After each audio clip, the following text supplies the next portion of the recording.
Hi, everyone. Welcome to this new episode of You Gotta Act, a podcast about actors and acting. Today, I have a guest that is very special for many reasons. First of all, we share a birthday, which is the 29th of January, which was very soon, not too long ago. And also, we realized that 2 days ago. 2 days ago, as we speak. And we also realized that this is probably the explanation why we are both crazy fans of Brian De Palma. And that guest is Julian Palmer. Mm-hmm. Hi, Julian. Hello. Thanks for talking to me on to celebrate our births and to celebrate Brian De Palma.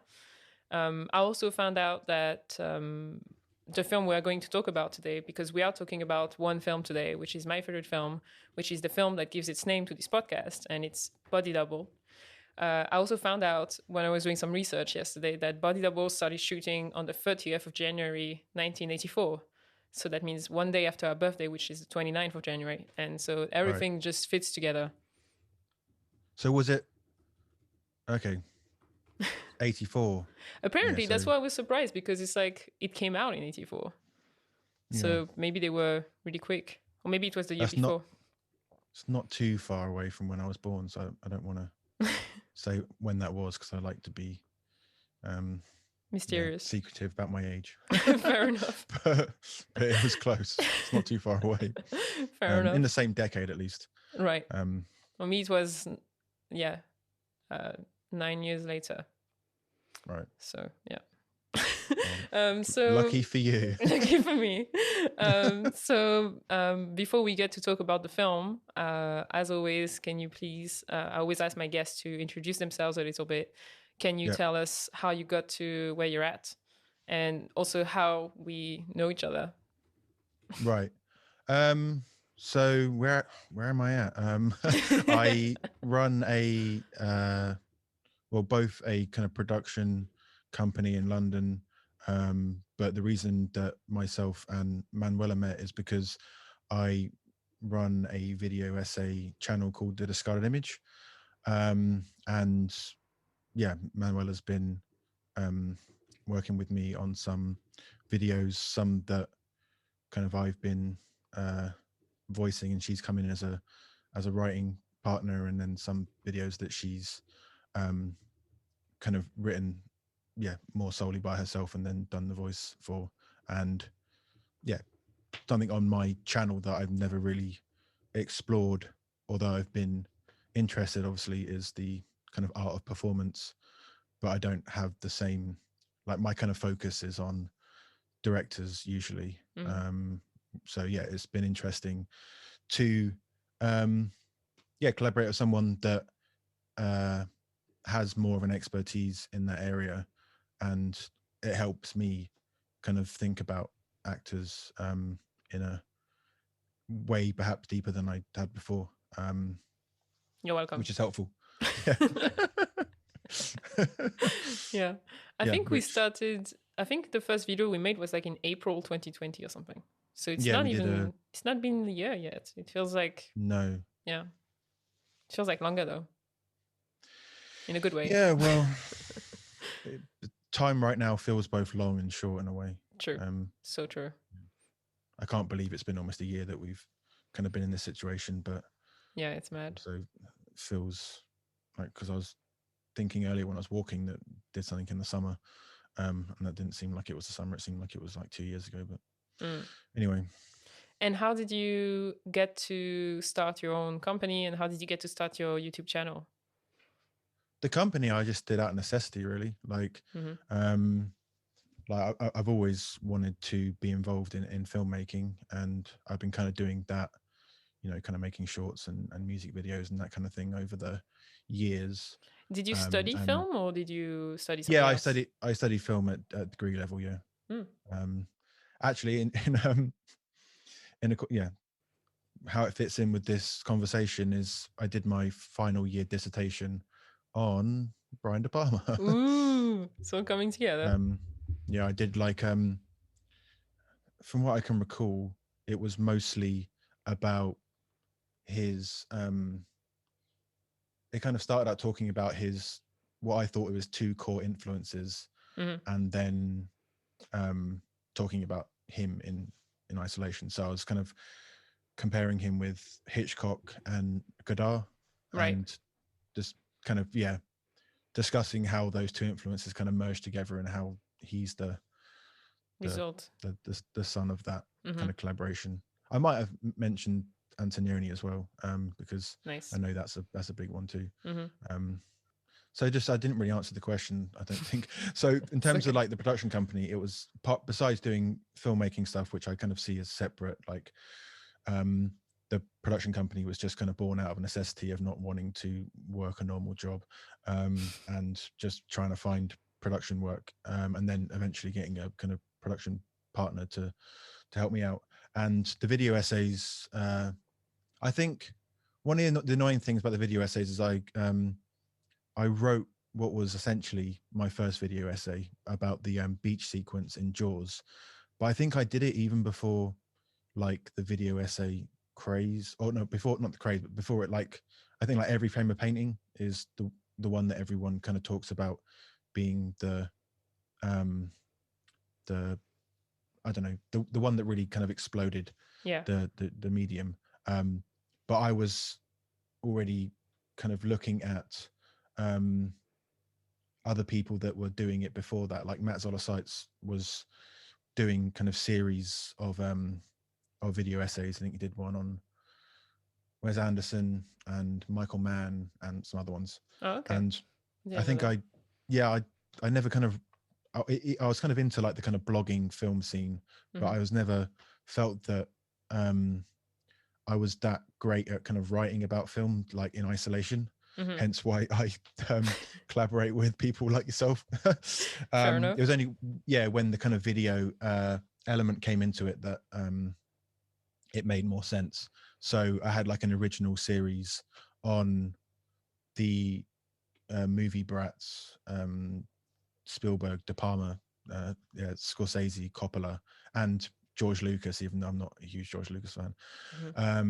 And then moved it over to YouTube and started doing it kind of more regularly, and started getting some sponsors, and then having it be more than just a kind of hobby, and it became like another kind of source of employment, I guess, which is what it is kind of more now. I've relied on it more, especially in the last year, because there hasn't been any production work in London. So I've been focusing mostly on the channel and collaborating with you throughout last year. Right, makes sense. Cool. I feel like even written publications now all pivoting to video, and so it's cool that you were kind of ahead of the curve in a way. I wouldn't say that. Well, I would. I mean, from what you say, it sounds like. But you I'm, have like quite I'm a not bit sure. of I know that now. I had the idea for the first one. I don't know if it was before Every Frame of Painting, but it was definitely a long time before I actually put it up there, and that was at least like 5-6 years ago. So wow, long time. Yeah, well, it's cool. Look where you are now. And I don't know where I am. So we when I asked you to be on the podcast, you suggested doing an episode on Body Double for all those reasons I explained before, which is we both love De Palma. Also, we realized we were born the same day, not same year, but same day, and also because my podcast. I wish I was born the same year, but alas. Let's say you were. It's fine. And also, we the podcast is called "You Gotta Act" after a scene in Body Double. So I caught that when you did it. You got that when you nice one. I think most people are just like, oh, it's just a sentence, but I appreciate it. So when did you first discover Body Double, if you remember? I've got no idea really, because the De Palma fixation became very intense when I was about university was when it was most intense, so that was like 1920. But I remember that I saw Mission Impossible when it came out as a child, and that I loved that. And then I saw Snake Eyes when I was in the States, and couldn't understand why everyone thought it got really badly reviewed, and I just couldn't understand it because I just was so enraptured by it. But Body Double, I know, like I remember, because at my university they obviously had like a kind of room where they had loads of little TVs. I had the same. And like headphones, yeah. And I distinctly remember, I'm not sure about Body Double, but I definitely remember watching Dress to Kill in that place and just be like, oh god, there's so much sex, and mostly the sex, like there's so much sex in this film. Like every scene I'm sitting here like feeling quite embarrassed, but I think it was the first time I watched Dress to Kill, so I was also like immersed, but also a little bit a little bit wary that they thought I was watching pornography in school. Feeling like a voyeur because of De Palma. Yeah. That's the whole point. Yeah. I think so I think a lot of I don't know which ones I watched first or what have you, but it was definitely became a De Palma completist in that era. Fair enough. I think I mean I know I saw the Body Double the first time at a screening in London, organized by Little White Lies, and like it was like you could go for free, maybe I can't remember. I went, and it was when I had just started writing film criticism, I think, or maybe even before that, I don't know, like maybe a few months before or something. And I just was floored by it, like completely amazed, and just couldn't believe that a film like that had existed all this time and I didn't know about it.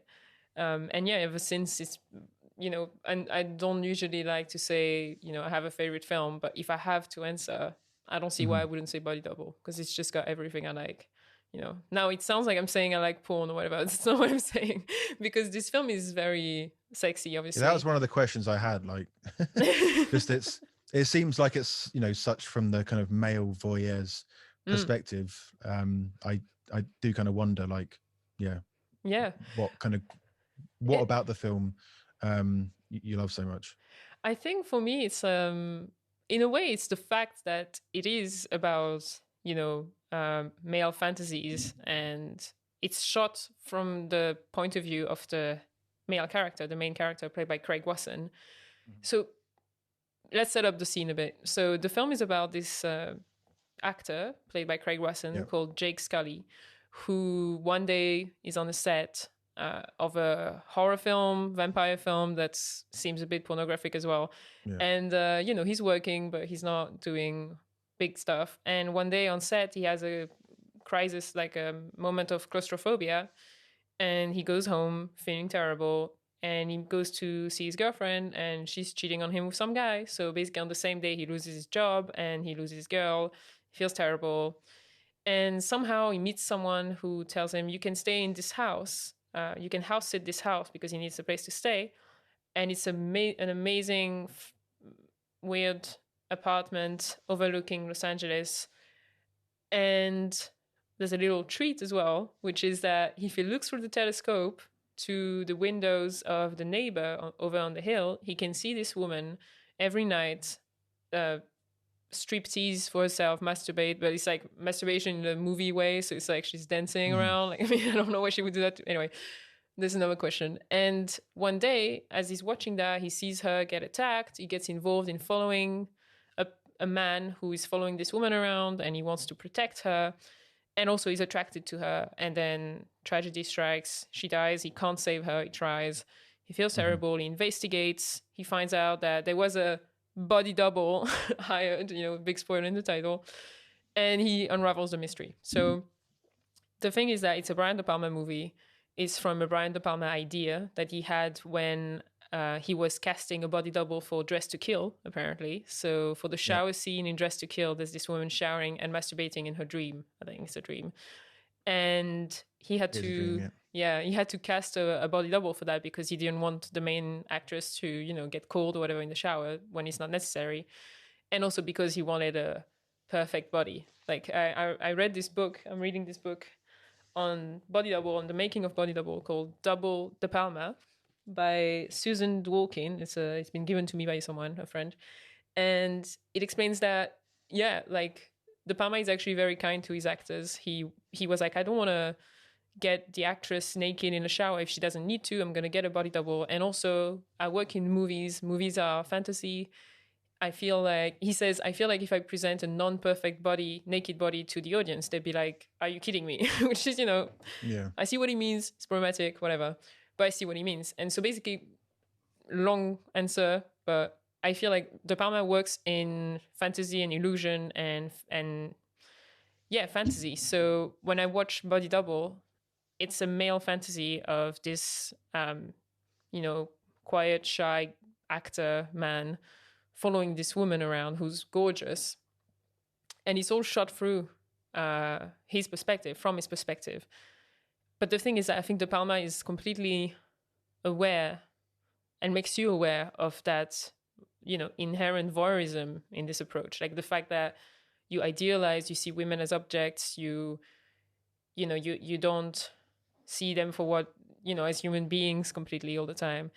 And I think that's fascinating, and I think he imbues it with so much humor that to me it feels like a more honest way to make a film than, you know, a male director who's like, oh no, you know, like subtly putting some sexy female stuff in his films. Like, if you want to do it, might as well go for it and make it clear to the audience that this is because your character is a man living in Los Angeles surrounded by male fantasies, and that's how he perceives the world. You know what I mean?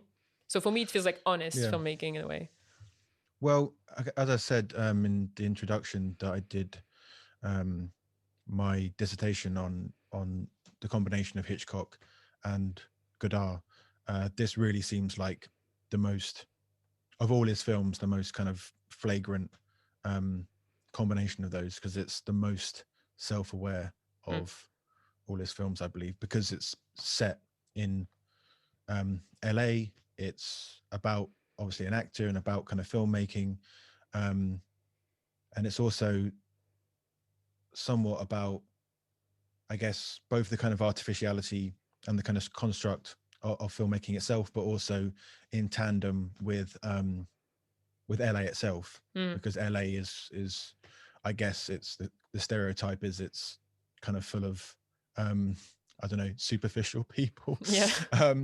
And full of actors as well. Just, you know, people trying to people that are kind of playing pretend for life, people that are creating different personas for a living. So that's gonna, with it, create some kind of, I don't know, not necessarily genuine atmosphere, I guess. Yeah. Because even like just from one of the very first shots in the films is it, when it cuts to the title of Body Double, it has the backdrop of what's a kind of fake studio kind of backdrop that you would have in, I don't know, like in an old kind of Hitchcock film when you used to do a lot of kind of back project or whatever back projection work. That really, but it kind of tricks the audience slightly because they would assume it's a real background, but then it kind of moves past shot and you realize it's being moved down a set, which just kind of establishes straight away that that we're kind of toying with perceptions of real and fake. 100%.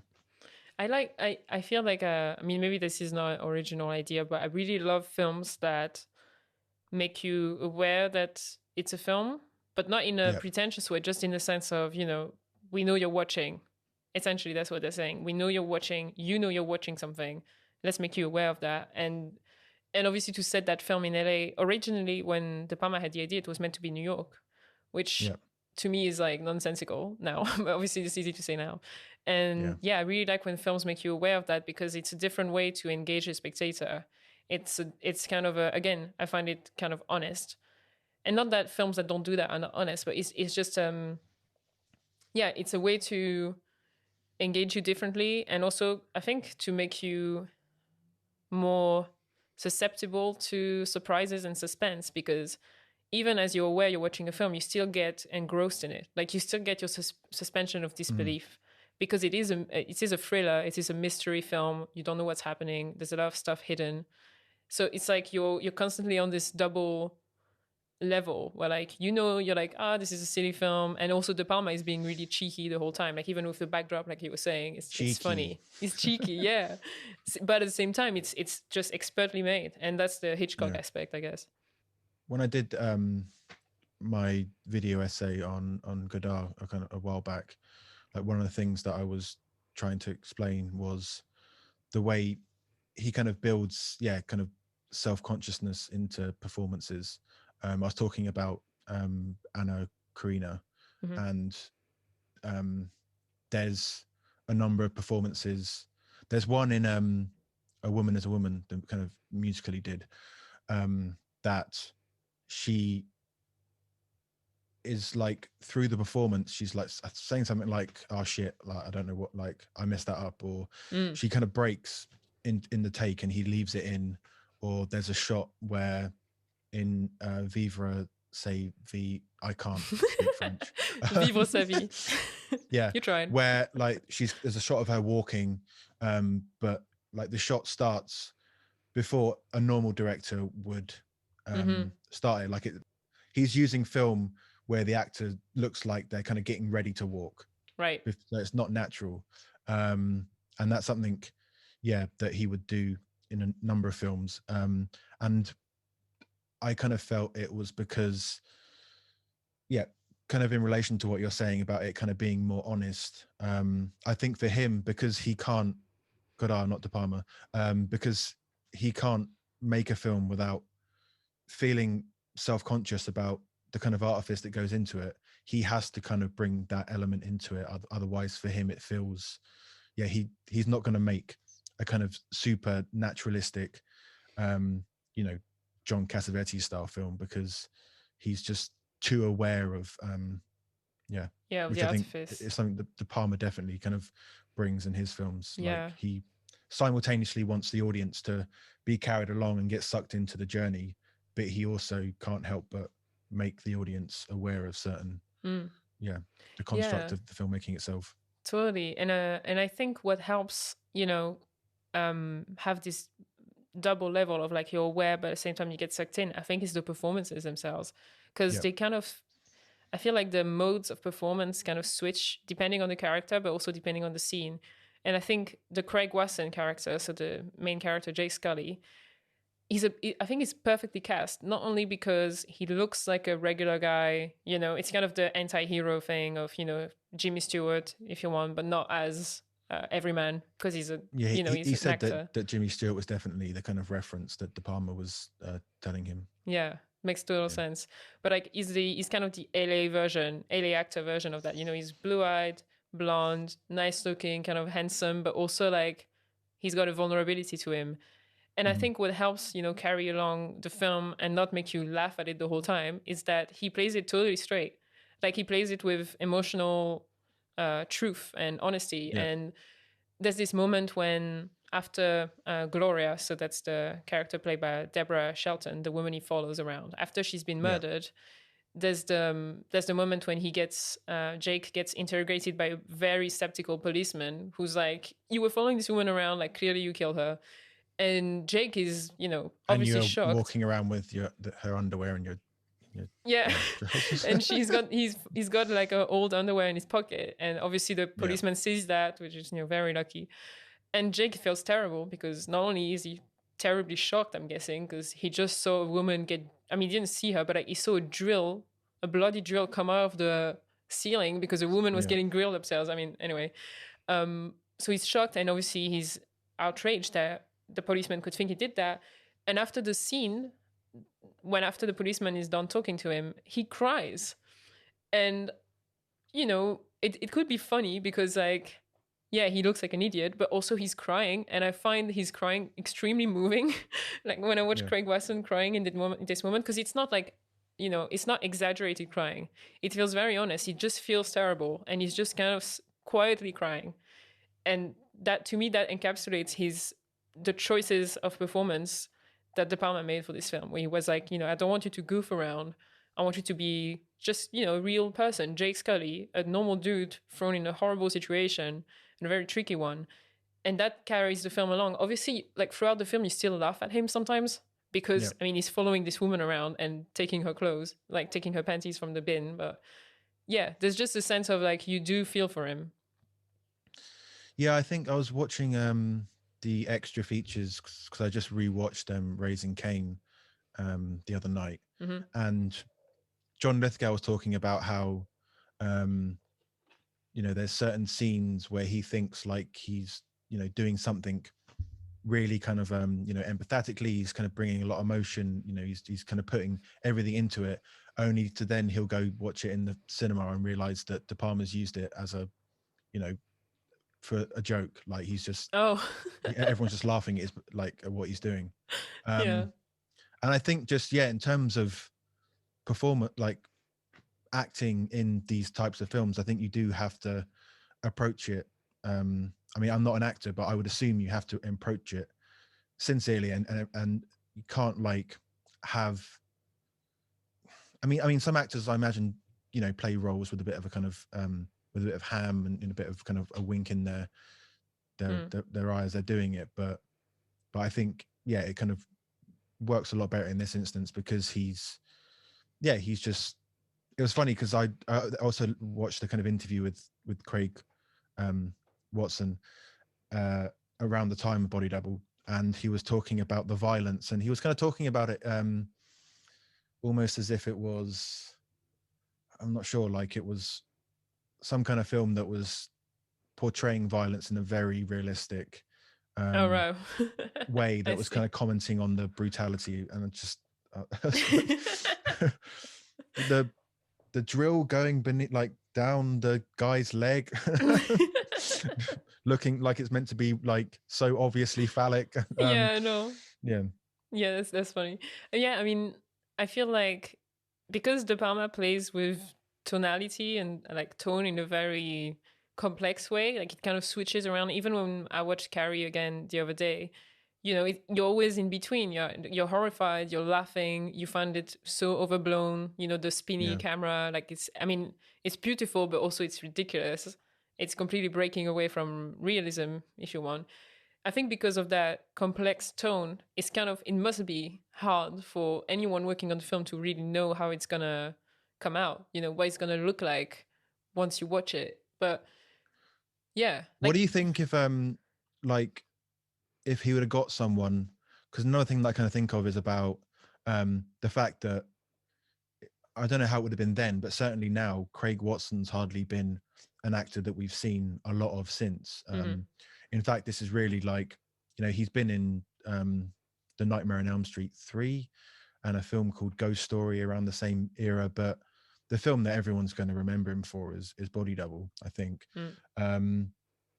But how do you think it would change if it was an actor that, I don't know, that was kind of more recognizable, or that we had more of a sense of? I mean, apparently when, the team, the producers and De Palma were planning the film, they consciously decided that it wouldn't be, a big star, not even like, John Travolta or like someone big. It wouldn't be that. It would be someone like pleasant and that someone could emphasize with, but not someone famous. And it's funny, in that book I was mentioning, they say, I think the producer or someone says, no, we from the start we're like, people are not going to come to see this for the stars, for the actors. They're going to come to see it because it's a Brian De Palma film. And I see what they meant, but obviously the film didn't do incredible at the box office really when it came out. And that's, I'm wondering, it's a good question. Would people have appreciated it more at the time if it had a big star? But I think it wouldn't be credible if you had a massive star playing a struggling actor, in that way. And also I think it's because Craig Wasson is extremely good at what he's doing, at playing the vulnerability. And I get the feeling watching him that he was completely up for anything. Like he was really willing to look weak and meek and miserable and lame, essentially. And I don't know if you had gotten a big actor, if they would have been okay to play this, because I'm guessing the idea was, if I do this film, everybody will see me as a loser. And that's a shame, obviously, because I think, actors should play all kinds of characters and people. But I think it works really well. Yeah, I find it strange when actors won't take on parts because there's something about the character that they think presents them in a unfair light or something. Because even if you think of John Travolta, like in Carrie, he's a horrible guy. I mean, he's kind of funny, but he's not good. Even in Blowouts, he's kind of a loser. but then that didn't really stop him. He Not did a loser. I mean, like he loses. Yeah, but he does lose. Yeah, but he's not a loser in the same sense. But like he's not like a typical strong action man. He's a sound guy. So there's a different level to it. And I do feel like there's a lot of there seems to be a tendency towards like anxiety for actors, like not wanting to play very vulnerable people, and that's a shame. Yeah, because even I was listening to, I forgot what it's called now, I was just going to have a look, but I was listening to, he was on a podcast literally this month, Craig Wasson. It was a 2-part podcast with some, look up Craig Wasson podcast. There's not there can't be a ton around. There's definitely one from this month. But one thing I found kind of illuminating is apparently the reason that he hasn't really had much of a visible career in kind of major film works since Body Double, really, or in the 90s and especially in more recent times, because he met a girl on Body Double that he kind of fell madly in love with, I believe, and like just seemed to want to spend, they were kind of traveling around America, and he just was kind of, he said that he was happy and doesn't regret just that he kind of dedicated the best part of the rest of his life really just to traveling around with this woman. And there just seemed something like so romantic about it that just ties in well with the character. Totally. Even though it's the kind of weird thing in Body Double is there's a kind of the romanticism contrasted with the sexual aspects, which makes it a bit difficult. But you can see how because the character, his life gets torn apart because his girlfriend at the beginning is cheating on him, which I swear that scene is like Paul Thomas Anderson borrowed when William H. Macy. Yes. 100%. And they're kind of similar characters as well, like similar types of characters. Totally. That's brilliant. I mean, I'm happy for him. I was worried a bit, like what happened? Did he get typecast? Did he just not get stuff? But then, if he just, lives his life. I think he also did some audiobooks, stuff like that. And also he was a musician at the time, and he was like gigging around LA. And I think sometimes when he would be in a film or something, he would provide a song or whatever. So like he seems to be a multi-hyphenate guy and doing a lot of different things. So yeah. Yeah, apparently he wrote a song for Body Double, but it was... Oh, wow. And De Palma liked it and wanted to use it, but then they had a contract with Frankie Goes to Hollywood, so they chose that instead. Which feels like the right choice because that is such an amazing sequence. It is an amazing... Oh, wow. That could have been so different. Yeah, no, that is like... I do not... I think that was a good choice. It's so brilliant, that sequence. Yeah, and again, that's another moment where this is Craig Wasson acting as Jake Scully, and Jake Scully acting in a porn film, but also later acting as someone is not, who's like a porn producer. So there's a lot of levels to it. And again, this is why I like this film, because it is literally about acting, in obvious ways and in less obvious ways. And I think he's extremely convincing in the porn scene relax sequence, which is, embedded in the film, and at first you don't really know what's going on. I think he's really, like, he's typecast. He's a guy with glasses and a jumper in a club, like, whatever.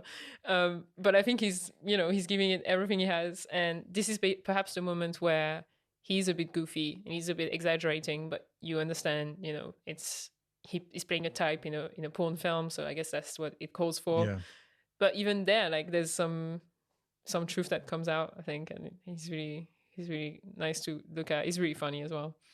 Yeah, he goes from playing the kind of dorky guy who's kind of out of his element in a sex romp or whatever it's supposed to be, and then like straight afterwards, once he fornicates with the porn star, he then, the next time you see him, he's got the slick back hair and he's trying to put on the the guise of a kind of porn producer. So funny.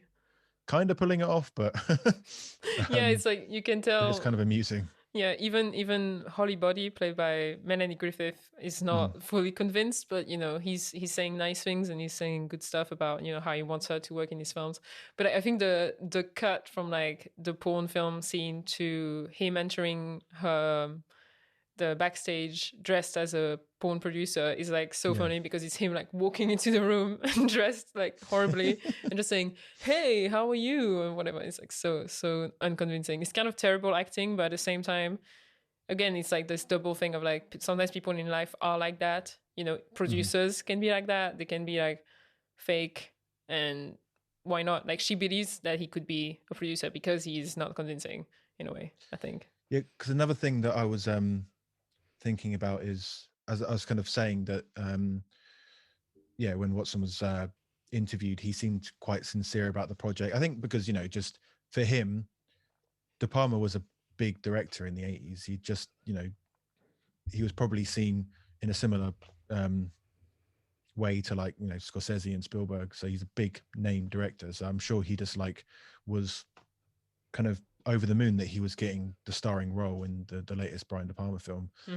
So he was kind of attacking it with all the sincerity that you should do that kind of part.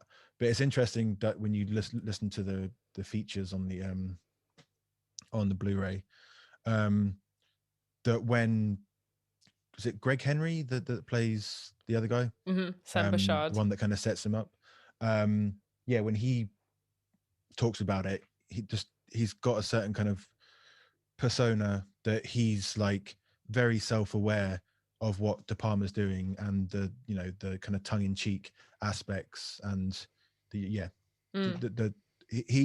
seems much more cognizant of all the kind of layers of what De Palma's doing, the kind of sincerity and the kind of more self-conscious elements of it. And he was also that he was he's like one of the major De Palma regulars. He's in Casualties of War, he's in Scarface, he's in Raising Cain, Femme Fatale. So he's kind of like Dennis Franz as well, who's also in Body Double, but is also in a lot of De Palma films. They kind of play that more kind of self-aware kind of characters that provide the comedy but seem very aware that they're doing that. It's not, the comedy's not coming from them acting sincerely and being put in a ridiculous situation or something seeming ridiculous. It's they're kind of more knowing about it. But it's also interesting that in terms of the way the actors are used, that Greg Henry, that's his name, right? Is it Greg Henry? Yeah, Greg Henry. Yeah, that he is like the one that's kind of manipulating the character. So the same way that he's aware of all the dimensions that De Palma's working with as much as an actor can, but he's also the person that's like manipulating the hero. And there's even like kind of certain moments, like there's that shot when they're in the bar together where he kind of looks directly into the lens. Throughout the film, just you're kind of very aware that he's aware of what he's kind of doing throughout. Yeah, that's super interesting, actually. Yeah, the level, the actor's understanding of the film itself is telling, because I think, it's understandable that Craig Wasson would see the film as like, from a very sincere point of view, because that's what he needed when he was acting. Yep. And in that book, again, there's Deborah Shelton, who plays Gloria, the victim. And for her, that film was a massive deal because she had only done TV before. And, on TV, she always played the girl. Like, she was just a beautiful woman there, on some cop shows or whatever. And for her, that was her opportunity to do something else. But obviously, even here, she plays the girl. Like, she's just some beautiful lady. But she also has those strange line, like the way the line readings are recorded. Like, yes, they're very... It's like dubbed or something, it feels. Yeah, like there's definitely something, odd happening there that it... Yeah, it's like... It seems very artificial. But at the same time, I find that even though she's just a girl, she has moments where she has to be extremely vulnerable, and it's not, she's not just a sex object. I mean, that's her main function in the story. But she clearly, I mean, let's not beat around the bush, but then she has those moments, when she's upset on the phone, when she's like talking to him, finally, she's a bit, it's a bit awkward. She gets to do some stuff. Also the kind of, just the sex object thing, the fact that we're allowed to spoil the film, aren't we? We talking Yeah, about I mean, it? yeah. Yeah. The That's fact it. that it's not her that, because we talked earlier about how there's the kind of romantic part of it. If you want to kind of split those two things up in a man's mind, you have the romantic aspect and then you have the sexual aspect. De Palma's kind of purposely kind of severing those two things already, because the person that's dancing is not her, so he's kind of being sexually attracted to someone else, Holly Body, and then romantically attached to her, I guess, if you want to be super. Yeah, I mean, and that's what we see in the, when he's doing the porn film, and the camera does the spinny thing again, the image changes to when he was on the beach with Gloria. So in his mind, it's like he's got a hard time separating the two. And again, I guess that's one reason why, as a woman, whatever, I like the film too, because it does this sort of arbitrary division between romantic and sexual feelings, kind of allows De Palma to not be just sexual, and also to explain that, there is sometimes stuff beyond just sexual attraction. Like he's not limited to that. He's not saying, it's not like Hitchcock being like, oh, women just have to be looked at, and I don't want her to do any acting, I just want her to stand there and look gorgeous. And he's not really doing that. He's kind of implying that there's more there. And actually, I'm not really surprised that you as a woman like the film, because I watched it with Alice, my partner, and even though she's always seems quite resistant to watch Brian De Palma films, she did really enjoy it. I think she saw it years back. Right. But I guess it was the fact that it's your favorite film is what I found a bit strange, because he got like he was already getting quite a lot of accusations from Dress to Kill about the kind of misogyny, and then for Body Double he really kind of doubles down. So that was the thing that just I found interesting. It is interesting, and I know that I think when the film was announced that it was going to be made, when they announced they were going to make it, he talked in some interviews and he said, outrageous things on purpose. He was like, oh, everybody wanted to put an X rating on Scarface. Well, wait until they see Body Double. Is going to be the most sexual, the most violent thing I've ever done. And, when you watch the film, I find Scarface harder to watch. I mean, the guy getting cut up in the bathroom, to me, that's just unbearable, but whatever. I think it's probably unbearable for him as well. Some would think, I'm guessing. But I don't know, for me, it's it said something really interesting in that book again. I keep referring to it, but it's a good read. I'll lend it to you when I'm done. I think I have the Bonfire of the Vanities one as well, so we can do a trade. Perfect. And in the book it says that, if De Palma was solely interested in women as, sexual objects, as a person and as a director, then why would he, throughout the film, you see, beautiful women or, porn actresses around, and the camera is not focusing on them. So for instance, when Jake goes to audition for the porn film, and he has to just like say 2 lines and that's it, and he gets a job. Apparently in the script, it just said, well, he goes to the office, he talks to the guy, gets a job. What it didn't say is that when he's in the office, in the background, you see 3 different movie sets for porn films that are set up in the same big building, and you hear, sex noises, and you see beautiful women around, and you see naked bodies all the time, and that's not the focus. So that's De Palma himself being aware that people think that about him and making a joke out of it, because, if he really cared about this stuff, he wouldn't have it casually in the background. And I think that there's some truth to that. I think that's why I like the film, and I don't find it misogynistic, is because there's a self-awareness and there's an irony, and the fact that, at first Jake is staring at this woman, and then it becomes like this he gets really involved, and not just because she's a beautiful woman, but because she's a woman in danger. It's that kind of proves the point that it's not just about sex. And actually, I remember now when Jake is in the acting class, where the actor tells him, you've got to act. When he's in the acting class, there's a board where it says, feel, personalize, I was going to ask you about that, because obviously I haven't been to any acting classes, so I that was one of my notes, is like, what do these 3 things Yeah. I mean, I mean, I think I can kind of get it, but yeah, and it's not complex, but I feel like those three words, feel, personalize, act, are what yeah, the film itself does, which is, Jake at first feels attracted to her, and then yeah, he personalizes her, like she becomes a person to him, and then he has to act, and he tries and he fails yeah, until he does, like to me that's the whole point. And from a spectator's point of view, it's very interesting because that's what you do as well. You at first you just watch, you're laughing at this guy, then you kind of feel for him, and then yeah, you don't act because you're just watching, but you act in the sense of you react, I guess. You feel yeah. something and you feel empathy and you feel extremely entertained. And I like I think that's why I like the film the most, is because it explores all these different aspects of experience, of perception, of cinema itself, and of acting. Well, he's also clearly emasculated as well, Yeah.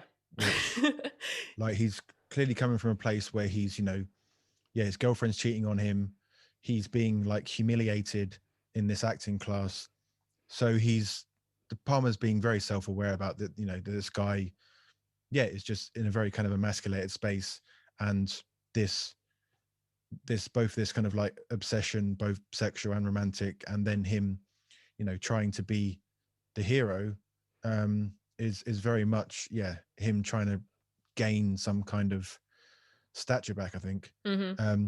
It's also interesting because like obviously it's a film that's very concerned with the male gaze.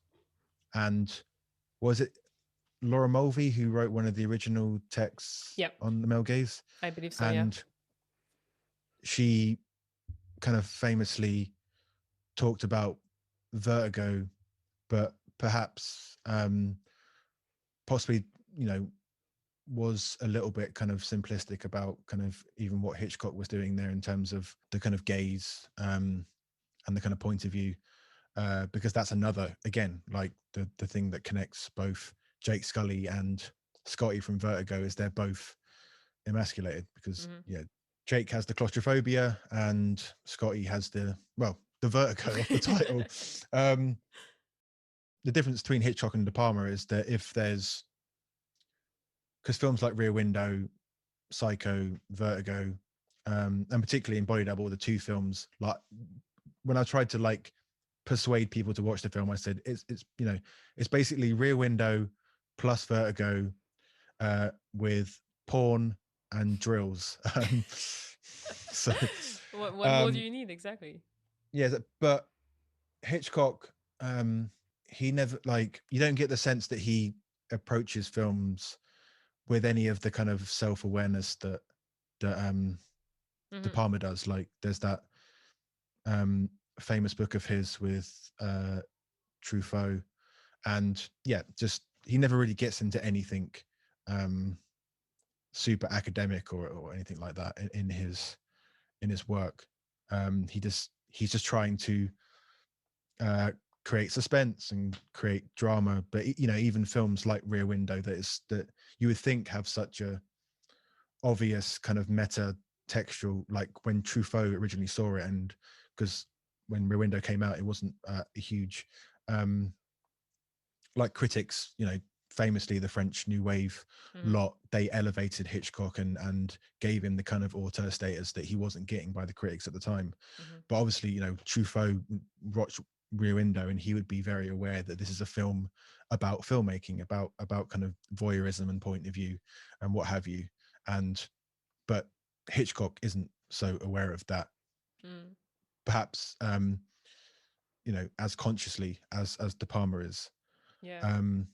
But one of the things that I kind of mentioned to you before this that I found kind of funny was the most kind of absurdly Hitchcockian moment in the film is when he has the embrace outside the tunnel and he does the classic kind of revolving around kiss spinny camera, that's what I call it, with the back projection, with the fake background, and that itself, doing that technique in that kind of context is already kind of ridiculous, because it's just people use it a bit in kind of car scenes, but no one's using it in such an obvious way.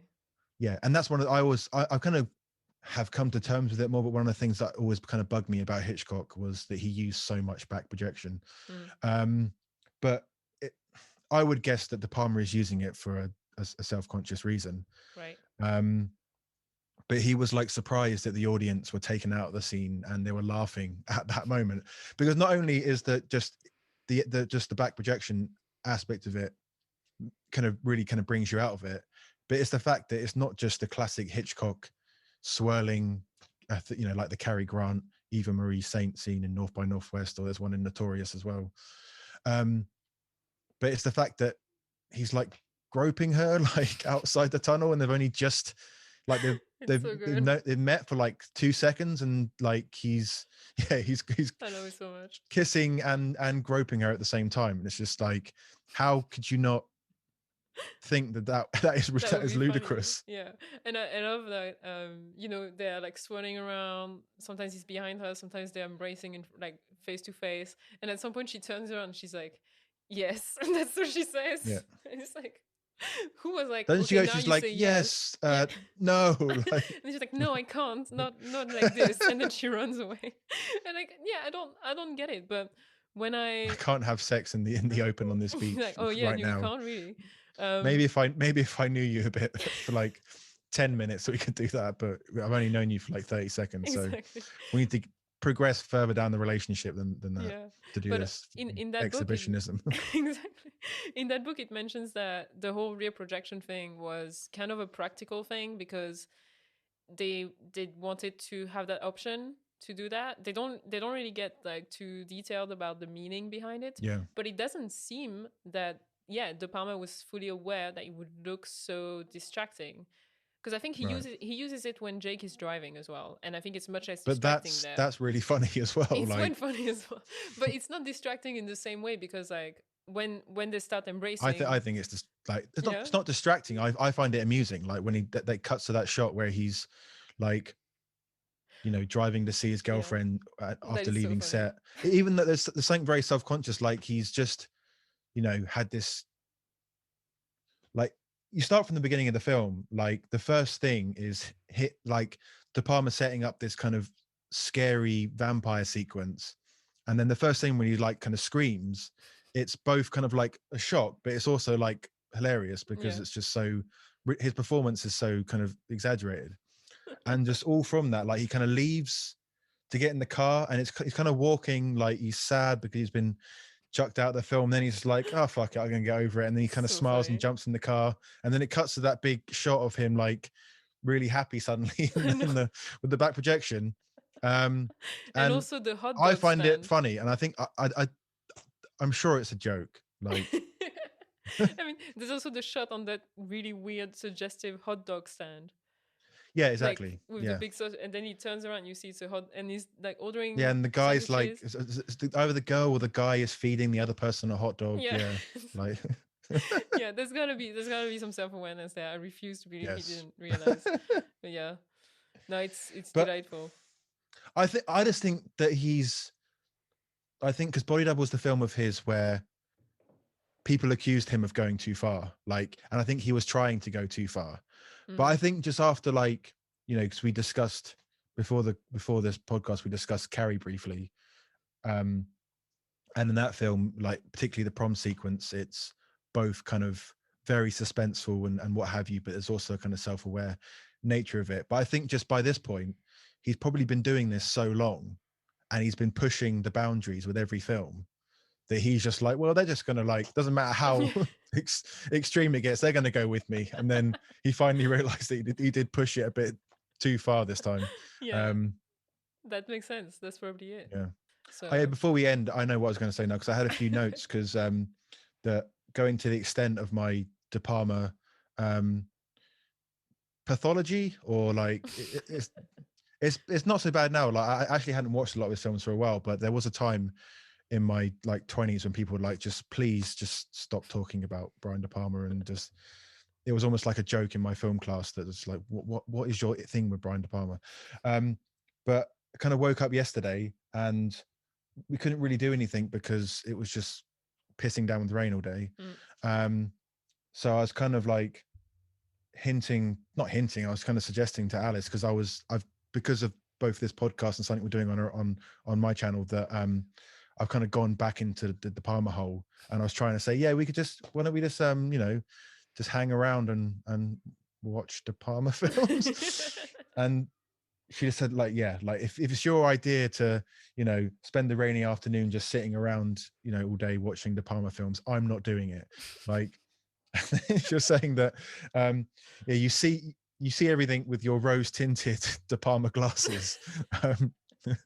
Are they rose tinted, the De Palma glasses? Apparently, yeah. Apparently, I can't judge his films objectively. It's just like I'm just a stan. Although I'm so far in the hole that I was even watching Bonfire of the Vanities yesterday, and that film definitely is not very good. Right, I still haven't seen that one.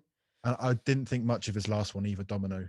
Me neither. I saw that. But pretty much everything else I'll defend, even Wise Guys. So yeah, I haven't seen that one yet, but yeah, it's not. It's a kind of very light kind of gangster comedy, but it's not. It kind of works for what it is, whereas Bonfire of Vanity just doesn't seem to. Pauline Kael's review is great. She kind of like really gets, that it's a film that it's a film that's made with someone that it can only be so bad because someone great is just driving off a cliff. Yeah. I see. Well, just has some very bad ideas. Yeah. All right. Well, and so again, if people want to see more of your work, The Discarded Image on YouTube, where Correct. They will soon see the latest video we worked on together. Yes. And we're starting a new series on. Do you want to say it? Yeah, we're starting a new series on New Hollywood. So we're going to go through a lot of the major staples of that 70s or late 60s, 70s, and just about 80s era. Mm-hmm. And there might be a De Palma film. It's probably quite likely there's going to be a De Palma film. Do you think? Yeah, but which one is the question? Thanks for listening to or watching this episode of You Gotta Act. If you wish to know in advance who our next guest will be and ask them a question, become a friend of You Gotta Act on Patreon. See you next time.